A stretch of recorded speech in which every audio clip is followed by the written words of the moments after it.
Looking for some magic potion to make the girls' heads turn? Eyes pop and jaws drop as you walk by? Don't make me laugh. Let's cut the crap and get real. You're not here for some cliche advice like be yourself or just be confident. That is kid stuff, and you're no child. You're here because you know me. I'm not your cookie cutter. I won't promise you the moon and the stars. What I offer is a slap of reality, but with a promise. A promise to help you transform, if you're man enough to endure the process. You want to be the guy who can't step into a room without catching a dozen admiring glances? You want to be the man who owns his space and commands respect without even saying a word? I get it. It's a powerful feeling. It's intoxicating, and man, it is addictive as hell. So, let's not waste any more time, shall we? Chapter 1. Walk like you own the place. Damn right, it's on the walk. It's where it starts. The way you move is a sign of who you are, what you're made of. A couple years back, I was in the same spot as you. I'd walk into a room and just fade into the background like some piece of furniture. Yeah, it was bad. People wouldn't even notice me. And if they did, they'd soon forget that I was there. It was as if I was invisible. And trust me, it's one thing to choose to be invisible. It is quite another to be ignored when you desperately want to be seen. So I decided to change. Not for them, but for me.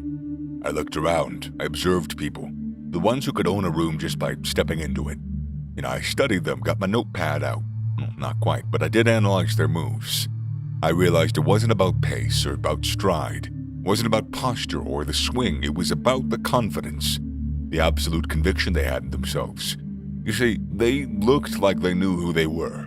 They didn't just believe it, they owned it. So when they walked, they did it like they meant it. There was a purpose in their strides. Intention in their movements. They walked like they had a destination, like they had a reason to be wherever they were, like they belonged. And that's what I want you to do. I want you to step into a room like you mean it, like you know where you're going and you know why you're going there. Walk like every step is a decision, like every movement is a declaration of who you are. Let your walk be an honest expression of your confidence, of your self-belief. But listen up, because here's the catch. You can't fake it. You gotta believe it. You gotta own your worth, your potential. You gotta know that you're more than just another face in the crowd, that you matter, that you're worthy. Only then can you walk like you own the place. Chapter 2. Dress like you're the guy. You can walk like a king, but if you dress like a jester, well, nobody can take you seriously.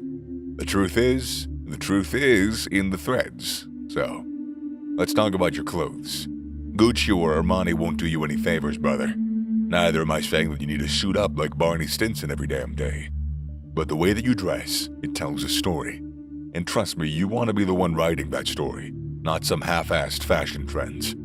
There was a time, dude, when I couldn't tell a blazer from a bomber. Clothes, they're just pieces of fabric. As long as they covered me up and I didn't stink, I was good. But then I realized I was telling a story with my attire. A story I wasn't proud of. The story of a man who didn't care. A man who didn't respect himself enough to present his best to the world. I finally noticed what I was doing wrong, and I'm not sure what did it, but it was just clear to me. So I started to take control of the narrative. Explored, learned, experimented. And that's what I figured. Dressing well, it's not about being flashy or flamboyant. It's just respect. Respect for yourself, respect for others. It's showing up as the best version of you every single time. And let me tell you, there's nothing quite like the feeling of stepping out in an outfit that just screams you. That perfect combination of comfort and style, that balance of casual and classy. When you find it, you'll know it. You'll feel it. The confidence, the power. You'll walk different, you'll talk different, you will be a force to be reckoned with. Chapter 3. Try to be with as many girls as you can. There was a time, dude, a time that felt like another life, when the mere thought of being around girls was enough to send chills down my spine. It's pretty pathetic, right? The thing is, I wasn't always the confident guy that you're listening to right now. I was an awkward mess who couldn't make a single coherent sentence around girls. To make matters worse, I could sense them. I could sense their interest, only to watch it vanish the moment that I opened my mouth. Now you'd think, why would I want to be around as many girls as possible if it felt like my personal brand of torture, right? But here's the thing, I was scared. But I wasn't willing to let the fear rule me. So I kept pushing, kept trying, kept making a fool out of myself, until one day it just wasn't that scary anymore. I found myself in a crowd of girls, chatting, laughing. It wasn't the end of the world. We And I wasn't just some horn dog trying to get with all of them. I was just a human being. Surprise, surprise, when you talk to them like a human being, it's a little easier. Now, before you go, oh, what the hell? Let me clear this up. I'm not asking you to surround yourself with a harem or treat women like collectibles. Dude, no, that is not at all what I'm talking about. It's not about quantity. It's about quality. Quality interactions, quality relationships. We're social creatures, man. We learn from each other. We grow with each other. And the more diverse our interactions are, the richer our social skills become. So when I say be with as many girls as possible, I don't mean be with. I mean be around, you know? I just mean expand your social circle. Engage with different people, learn with them, grow with them. If you want to be better with girls, hang around more girls. Again, don't just like whore dog after everyone that you see, but just hang out with girls more. Learn how it is to be around them. Soon, other girls will notice you too because you're out there with other females and they won't help but wonder. He's got to be special if he's hanging out with all these girls. Either that or he's gay. Which either way is fine because we love gay. Anyways, now where to start, you ask? Dude, start from where you are. That coworker who shares your love for pizza, that girl from the gym who shares your schedule, that friend of a friend who's crazy about all the same obscure music that you are. They're all potential connections, all opportunities for you to grow, to become more confident. Every interaction, every relationship it adds to you, shapes you. Once you expose yourself to a different perspective, different ideas, that's when the magic happens. Other girls will take notice. Being surrounded by women will feel so normal that other women won't be able to help themselves but notice you and want to be around you. I mean, women can be real competitive, man, so when you surround yourself with 3 girls, who do you think the other women will look at? Some rando in the corner sipping on his cocktail? No, it's going to be the man owning the room, walking around with other girls who just oozes confidence. Chapter 4. Make sure you're trimmed nicely and look fresh. I remember one particular moment I was just standing in front of my bathroom mirror, staring at the unkempt facial hair or rat's nest, whatever you want to call it, on my head, and the beard that made me look more homeless than hipster. Oh man, the neck beard was so bad. And I just looked at the razor, and then back to my reflection, and then the decision was made. I wasn't gonna walk around looking like I crawled out of a dumpster. Now, I'm not saying you gotta get a clean shave or a buzz cut, but hell, you should rock whatever style makes you feel like a king. But also, don't let your beard be unkempt. I can tell you that there is no style that fits homeless-looking beard. I'm just saying. Nice, trim beard, whatever length you want, chef's kiss. But looking fresh isn't just the specific style, you know, it's the effort you put into it. Remember how we talked about owning your own space? About commanding respect? Well, part of that was looking the part. You can't strut around like you own the place if you look like you just rolled out of bed, and expect people, let alone girls, to take notice. Cleanliness isn't just next to godliness, it's next to attractiveness too. Being trimmed nicely, being fresh, that's a sign of respect. It shows that you care enough about yourself to put in that effort, and my friend, that is attractive. So grab that razor or that beard trimmer, step into the shower and scrub away the grime. Slap on some deodorant and spritz some cologne, dress in clean, well-fitted clothes, and then look in the mirror and recognize that guy staring back at you. He's the man. He's the guy who takes care of himself, who respects himself, and that's someone worth staring at. Chapter 5. Trying to look super focused or serious. There is a time for smiles, there is a time for laughter. In my opinion, it's all the time. It's very frequent. And I'm a fan of both, trust me, I really am. But there's just something magnetic about a guy who's all in his work, his passion, his hobby. A guy who's pretty serious, not brooding, you know, not just, but, you know, focused. A guy who has a purpose. The first time I went into a job interview, my palms were sweaty and my voice shook. I kept smiling, making jokes, trying to seem likable. But they didn't call me back, though. And I thought, what's the matter with them? I'm a fun guy. And then it hit me. I wasn't there to be fun. I was there to be serious. To show them that I was focused, that I wanted that job more than anything. So the next time I held my head high, I focused on my words and the person I was talking to. I didn't crack a joke or flash a cheesy grin. I was serious. I was focused. And guess what? Surprise, surprise, I got the job. And that's the thing. Girls are attracted to men who are focused, who are serious, because it shows that you're committed. It shows that when you want something, you go for it. And damn, that's so attractive. I don't have any other way to say it. No, I'm not telling you to walk around with a grimace on your face or act like you're carrying the weight of the world on your shoulders. Don't be a dramatic baby. That's not what being serious is about. It's about being in the moment, showing that you're engaged, that you're present, that you're not just here for a good time, but you're here for a long time. When you're in a conversation, listen. Really listen. Don't just nod along while thinking about what you're going to say next. I cannot stress that enough. Do not just think about what you're going to say while somebody else is talking. It's so easy to do. I do it. I have to stop myself, but please try and be aware. Show them that you're interested in what they have to say, that you're serious about getting to know them. Also, obviously being charming matters. It's a quality that women love most in conversation. If you can make them laugh, you win, But focus in this context matters a lot more.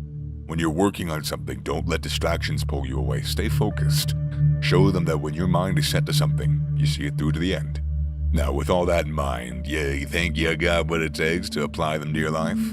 Well, you be like me, a guy who was in your current shoes and then evolved into what I could only dream of, and I'm not done either. God, you're never done improving. Improvement is a lifelong process. Or, are you just going to stay in the same place? The answer is easy as to what you want, but doing it, making that happen, that's a different story. And I think it's time for you to rewrite that story. Let's get personal here. Just you and me, mano a mano. See, I had this girl, Laura, a smile that could make a sunrise jealous and a laugh that would make you feel like you're the funniest guy in the world. And we were close. We were really close. But I couldn't for the life of me figure out if she saw me as more than a friend. But not knowing, it tore me apart. Was I seeing things that just weren't there, or was I blind to the signs, It was like a punch in the gut, dude. That painful uncertainty. Well, enough of that, because I've been through it all. The heartache, the confusion, the endless nights of wondering. And now, I'm offering you a shortcut, so you don't have to go through what I did. Women are so universally hard to read, and us men are universally dumb when it comes to them, but with time and experience, some puzzles can be deciphered. And I'm gonna be revealing the top 10 signs that says she likes you. She's trying to play coy, she's trying to hide it, and it's time for you to break the damn code. Chapter 1. She acts nervous around you. You know how it is when you're caught off guard and you're trying to hide something big and just hoping that nobody notices? You tend to act a bit jumpy, right? Well, I remember this one time with Laura. We were sitting in a cafe, and, it was our usual hangout. All of a sudden, she'd be fumbling with her coffee cup, dropping her sugar packets, stuttering over words, or laughing at things that were just not funny. And I used to think, Laura, get a hold of yourself. I'd have this weird thought, telling me that something was off, but, I was just a dumbass. I shrugged it off. I thought she was just having a weird day. Looking back, oh my God, dude, obviously, right? Obviously. She was nervous around me. And you know why? Because she liked me. And I didn't get it. It was in front of me and I didn't get it. Her palms were probably sweaty, her heart pounding a little too hard, her mind racing a million miles an hour, just trying to keep her feelings in. That's why she was dropping things. That's why she was tripping over words and laughing when there was nothing particularly funny to laugh about. She was trying to act normal, but her nerves were getting the best of her. The key here is to look for changes in her behavior, dude. If she's more jittery around you than she is with others, chances are she gets a little bit nervous around you, and that's so cute. Chapter 2. She asks you questions. Doesn't really matter about what. There is a sign a bit subtler than nervousness, but it's just as important. Remember when I told you Lauren had this laugh that made me feel like I was so funny. Like I should be a stand-up comedian. But here's the thing. Laura wasn't just laughing at my jokes. She was genuinely interested in what I had to say. And how do I know that? Because she asked me questions, like a lot of them. Whether they were talking about my annoying neighbor, my favorite comic book character, or even my choice of socks, she'd have a question ready. Why does your neighbor bother you so much? What makes this character your favorite? Why do you always wear these polka-dotted socks? At first, I thought she was just being nosy, but Now I know better. When a girl likes you, she wants to know more about you. She wants to understand your world, your thoughts, your likes, your dislikes, even your silly little interests. The fact that she's asking questions, no matter how mundane or weird, shows that she's investing time and effort to get to know you. It's a sign, a glaring one, that she's into you, bud. Words can be twisted, but actions are never lying. In this case, the action of showing honest interest. But, here's the thing. You have to listen, not just to her words, but to the silence in between. You need to watch her, not just when she's talking, but when she's listening. Because that's where the magic happens. That's when she shows that she cares. Chapter 3. She overdoes laughing around you. I mean, this one's a pretty obvious sign when you think about it, but honestly, it can be easy to miss sometimes if you're not tuned to it. She laughs a lot. And I'm not just talking about a polite chuckle here or there. No, I mean hard-on laughter. I meant to say full-on hearty laughter. And the funniest thing, it's usually at something that's not even that funny, like I've been saying. Remember Laura and her giggles? She had a way of laughing at my jokes as if I was the world's best stand-up comedian. Even when I knew my jokes were as dry as the Sahara, she would still laugh. And how it used to make me feel 10 feet tall, even though I'm only 6'8". Yeah, I thought I was the funniest guy around. Truth is, she's just into me. Look, laughter is a universal language of comfort. It's a way for us to bond with each other, to share a connection. When a girl laughs at your jokes, even when they're not that funny at all, she's saying, I like your company. I feel good around you. So don't take it lightly. If she's constantly laughing when you're around, she's not just laughing at your words. She's laughing with you, at you, for you. She's trying to share a moment, a connection.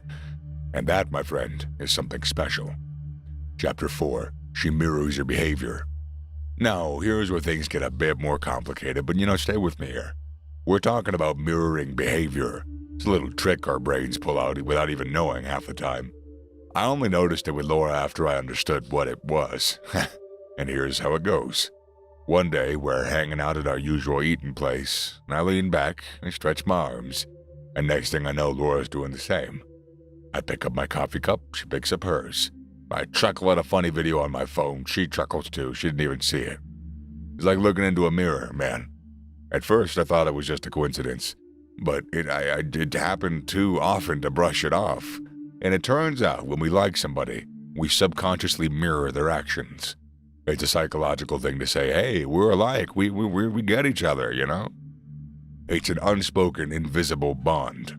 So if you catch her mirroring your movements, your words, or your laughter, she might not even be doing it deliberately. In fact, she probably isn't.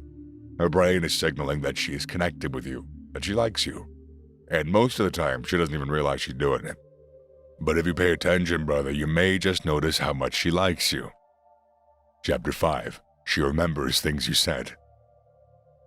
One sign that really hit me was when she remembered all these little things that I did, those throwaway comments, those small details that you don't think twice about. But no, Laura, she was a sponge. She'd soak up everything that I said.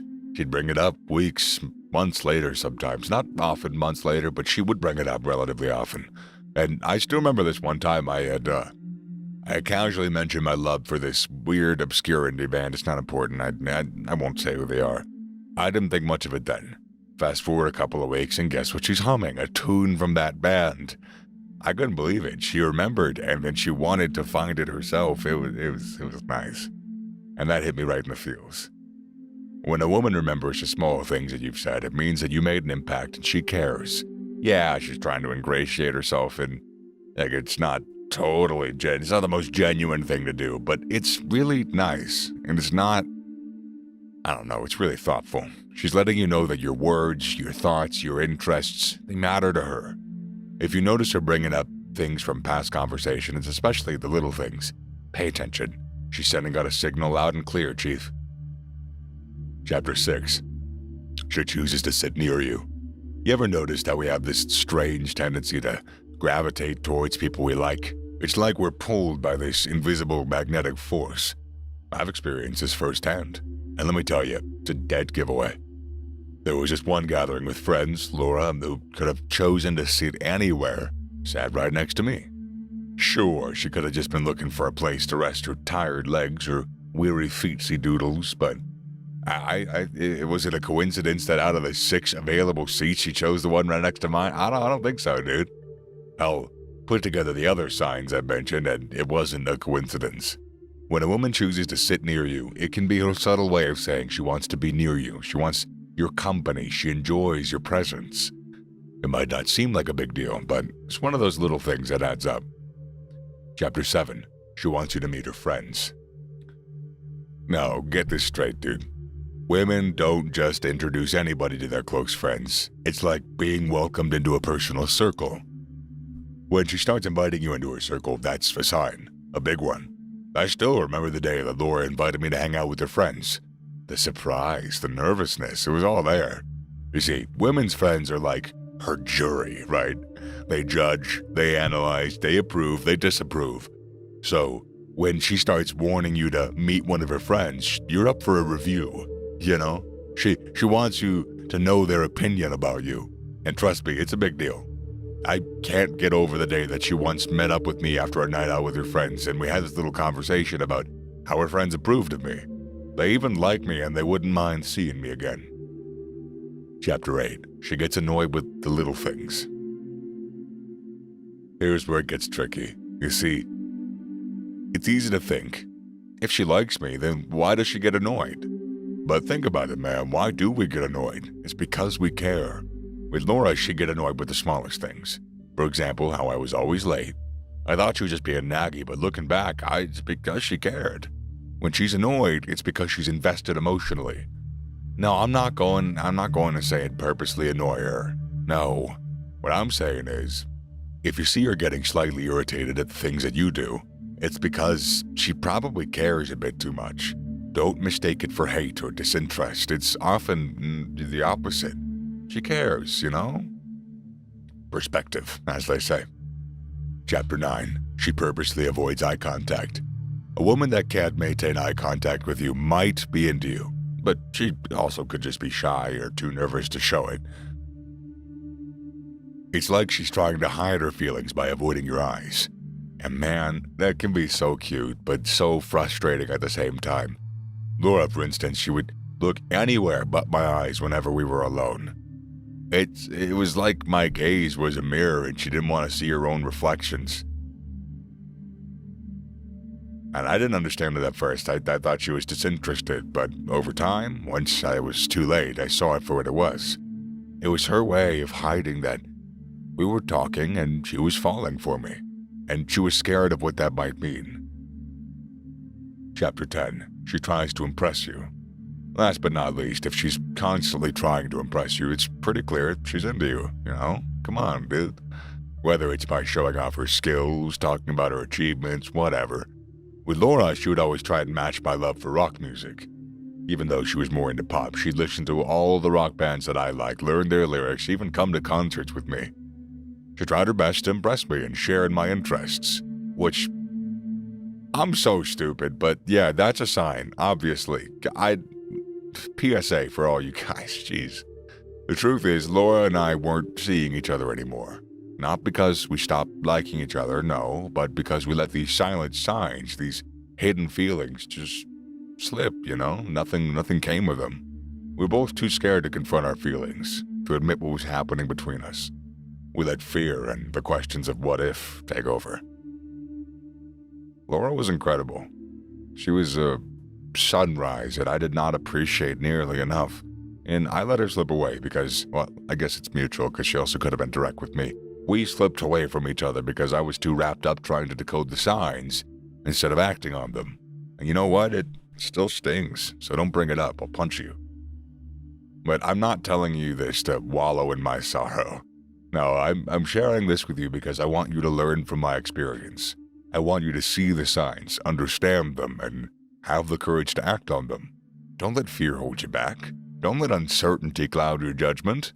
Remember, there's no perfect moment to confess your feelings or to make the move. The perfect moment is a myth, and you are screwing yourself up by waiting for it. The moment is now. It's in the messy, the uncomfortable, the uncertain. It's when your heart races, when your palms sweat. That's when you know it's real.